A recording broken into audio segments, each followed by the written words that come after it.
Sudarlun anggota DPD RI asal Aceh, H. Sudirman alias Haji Uma, Jumat 27 Maret 2020 melakukan sidak ke pasar kota Lok Sukun, Aceh Utara setelah mendapat informasi harga gula melambung tinggi.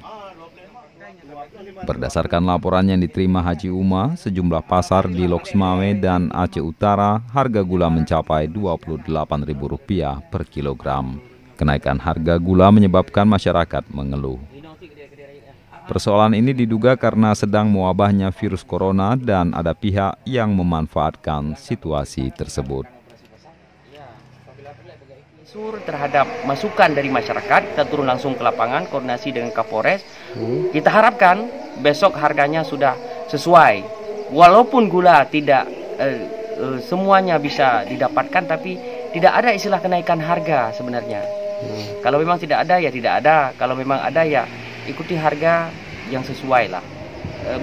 Sudah minta Kapolres bersama jajarannya untuk segera bersikap mengambil tindakan tegas terhadap indikator-indikator dan pelaku-pelaku yang kira-kira mengambil keuntungan lebih besar dengan memanfaatkan situasi.